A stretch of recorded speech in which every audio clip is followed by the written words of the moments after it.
Let's say you buy an over-the-counter medication or receive a prescription from your doctor.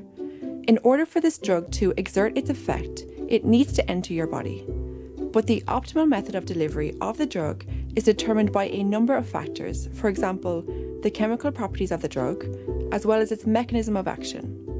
Because drugs can differ in many ways, it can be helpful to classify them according to some of their important properties. For example, drugs can be classified by modality, which groups drugs together based on their size and chemical structure.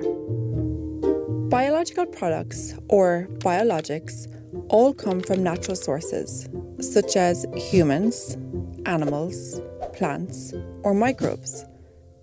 They are large complex therapeutics which can be composed of a combination of sugars, proteins, or nucleic acids, or they can even be cells and tissues. Some biologic therapies have been in use for many years, including certain vaccines, like the measles, mumps, and rubella vaccine you receive as a young child, and recombinant proteins, like the human insulin used to treat diabetes. Other biologic therapeutics are relatively new and are still under development, such as therapies where cells are genetically engineered and reintroduced into the body. Another class of drugs are the small molecule drugs, which are defined as having a molecular mass of 900 Daltons or less. They may also have a natural origin, but most often they are chemically synthesized.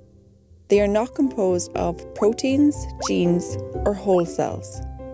These types of drugs are the most common, comprising more than 80% of drugs in the market. For example, the acetaminophen you take to relieve your headache falls into this modality, with a molecular mass of 151 Daltons.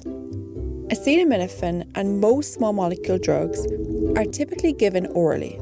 The oral route of administration is convenient and non-invasive. The drug is simply swallowed. But not all drugs can be administered orally, and sometimes a drug that is normally administered orally may need to be administered using another route. For example, if a patient cannot swallow, a doctor could give intravenous acetaminophen. This means that it bypasses the GI tract and is delivered directly into the bloodstream, and therefore it reaches its target much faster than it does when given orally. Drugs can also be administered in many other ways.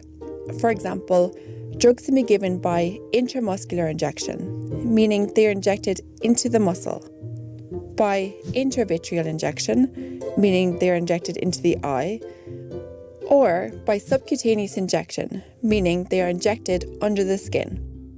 But it is important to remember that there are many different routes of administration, and each route is a crucial determinant of the amount of drug that reaches its target and the speed at which a drug reaches its target. In this lesson, we will discuss in more detail the different modalities of drugs that exist, as well as the many routes of administration that can be used for drugs.